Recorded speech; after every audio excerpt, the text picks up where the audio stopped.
Hello, everybody, and welcome back to Odin's movie blog. I am the critic who is a cynic. Hope you're doing well. And today I'm going to show you a little bit of my methodology behind how I get to the box office numbers that I do, and also to provide for you, hopefully, what will soon be or in the future be a helpful resource for you if you are interested in the box office or simply box office tracking with something that I've set up. I've mentioned this several times before in previous videos about how one of my subscribers, JJ, huge shout out to you, good sir, recommended that I try and put some of this stuff together. That way, one, there's a visual aid for people to look at when going through these numbers, but also so that way they can maybe do it themselves. I know I've been getting several emails from people that have been doing their own math on it using using the equations that I've been presenting and been able to kind of work things out for themselves. And that's one of the things that I like to do is let people realize, hey, guess what? Even though I personally am not a huge fan of math, and you may not be a fan of math either, you may not even understand these videos. When we talk about the math, it actually isn't that hard to try and break these numbers down the way that we do. And so I wanted just to break down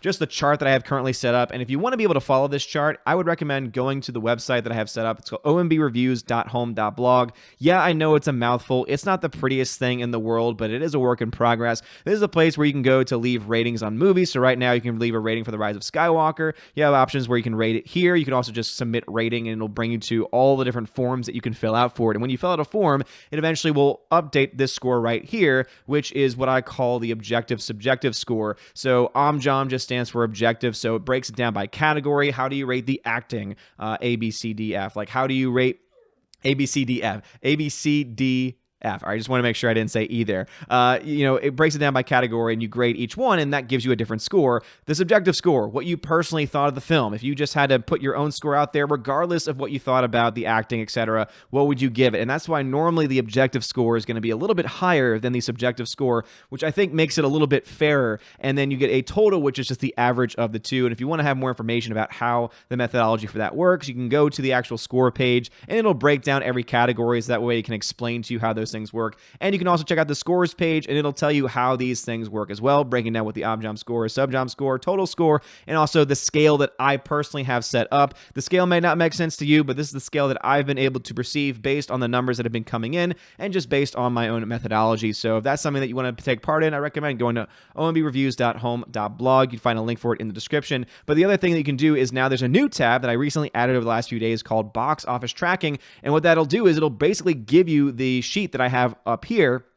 Only you'll be able to see the updates as I present them. So you'll see the box office for the week 1 totals, week 2 totals. I've now added a new category where I give you the total current box office as of the current date. So this is updated as of 12/22, which is today. And it gives you the total box office as of right now. And then it also gives you the current gain loss of each movie as well. So let's assume the movie stopped making money today. This is what the loss or gain for the film would look like. So obviously these are numbers that are going to update as the numbers update. So as the total box office updates. The reason why I decided to add this category is because I've only been tracking the first 2 weeks, but some people might want to look and see, oh, I wonder how much the film is doing right now, and what if the film stopped today, what kind of loss or what kind of gain would we be looking at, and that offers it for you. I don't know exactly why it's cutting it off right here. That's something I might have to work on in a little bit, but anyway, this is, again, the chart that I have set up, and just going to break down each and every category. So, of course, the first category, the first column is just simply the movie. So this is the movie title. The ones down here with the asterisk next to them, these just mean that they were films that I started tracking later on. These are all films, the ones above them,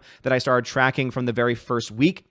And so you'll see a few of them have the first week totals, or at the very least, I caught them by their second weekend. And so that's the reason why there is not an asterisk. This just means I had to go back in time, watch my old videos, and base the numbers that I've mentioned in those videos to the numbers here. So they're still accurate, but obviously mistakes could potentially be made. And so I just wanted to have an asterisk next to them. That way you understood, okay, these numbers might not be completely accurate. But I give you a week 1, I give you the name of the movie, the week 1 total worldwide. So this is the entire worldwide box office total. So Rise of Skywalker made $373.5 million as of today, $10.9 million. And again, all of this, by the way, is being taken place from today, Sunday. Again, this video is being recorded in advance, and so these numbers will have updated. And even though I'm not going to be making active videos while I'm on vacation, whenever I have time, if the box office updates, I will be updating this chart. So if you want to keep following that and see, hey, I wonder what the numbers are now, again, check out the website and you'll be able to see what the current numbers and the current potential loss, potential gain might look like for these movies. So $373.5 million as of today, Sunday, and Cats $10.9 million as of today, Sunday.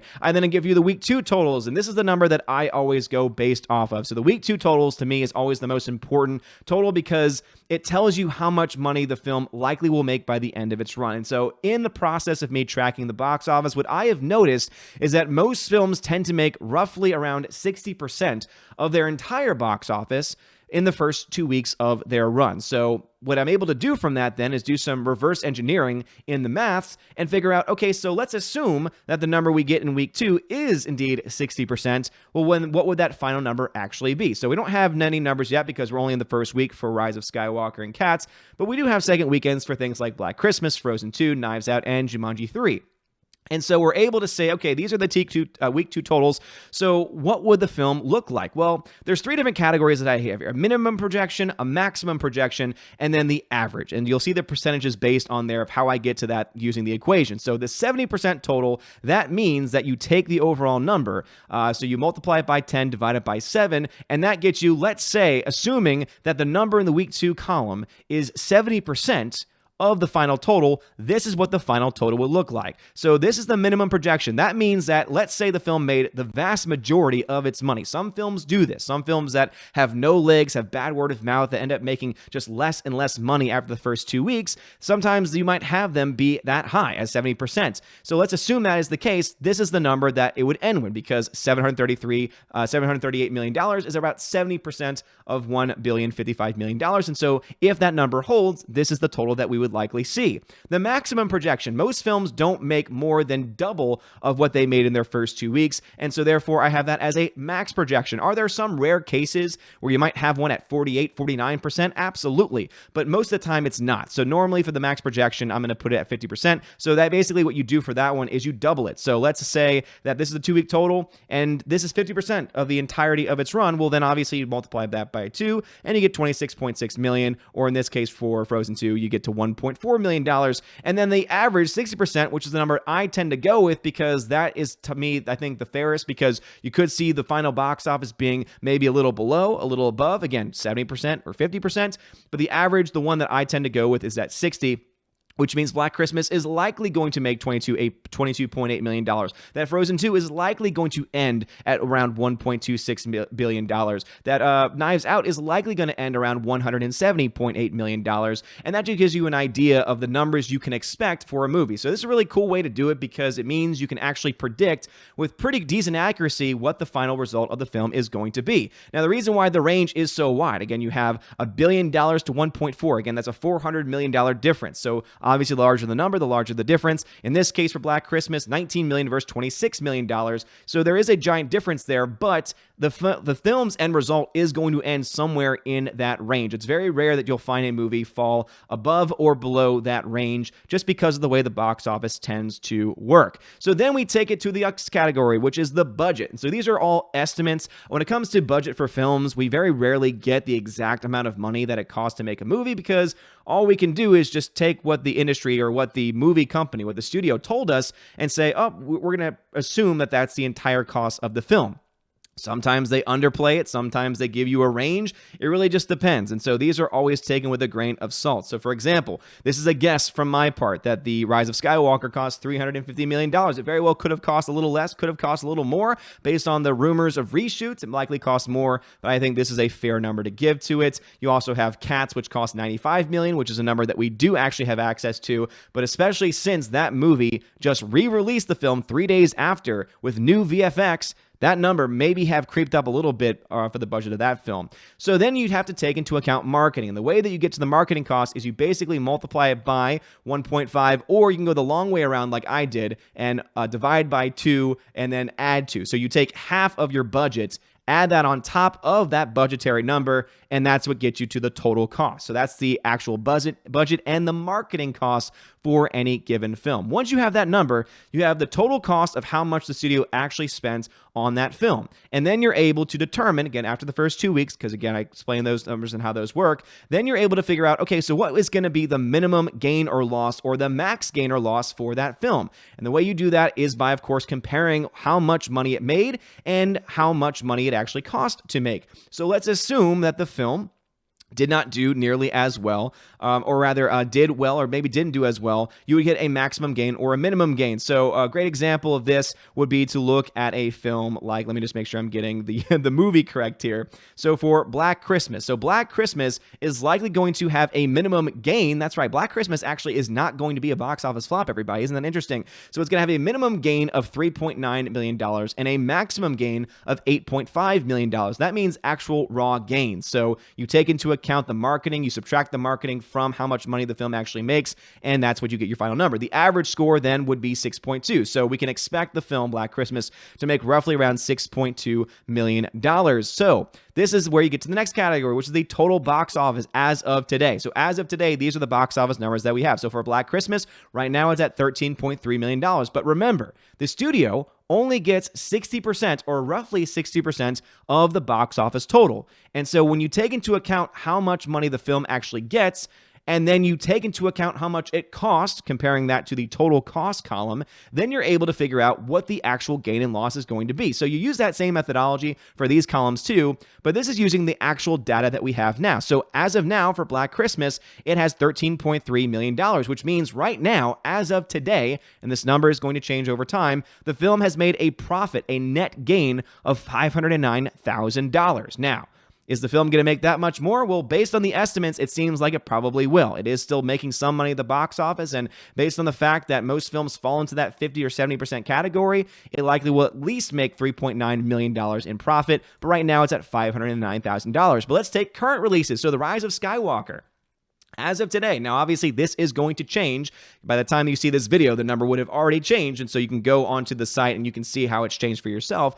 But as of today, with the fact that it only made $373.5 million means that currently it's operating at a negative loss, or rather it's operating at a loss at $300 million, 900,000. So obviously that's not going to be the final loss. Some people might say it's already lost $300 million. No, that means if the money stopped coming in today, if that's all, if the 373 is the only amount of money that the Star Wars movie made, then this would be the current loss for that film. Same thing goes here for Cats, and Cats most likely will not change all that much because Cats is not making a whole lot of money. But right now, Cats is operating at a $135 million loss. You have other films with 509. Again, Black Christmas, $509 million gain. You have, I believe this is Frozen 2, which just made $362 million right now in total net profit. And then you have a bunch of other films that have, made some gains and a few that have made some losses. These two, I believe, are the movies Gemini Man and Terminator 2 Dark Fate, because those are two right now of the biggest box office flops of the year. But anyway, I wanted to break down every category and also explain that this number will be updated. So again, as I'm on break, at the very least, what I can do is I can go onto my computer real quick when I have free time and just update these numbers as they come in. And then that way you can track and see, okay, what is the current loss? What is the current gain? What is the current box office? How does all this stuff work? Maybe do we find out more about the budgetary costs and the marketing costs? And all of these things will be updated as we get more information. But hopefully this made a little bit more sense. I know sometimes I just throw numbers out without actual visuals attached to them, and this very well could have made no sense to you whatsoever. And if that happened, then I'm very sorry and I apologize. But anyway, let me know your thoughts about this. Do you think that this is a good idea? Is there a category that you think I should add to this? Is there something that I'm missing? Do you know of a way to make this a little bit easier to see on the actual website itself? Again, right now I've basically just published the Excel sheets. That way you can see the actual results.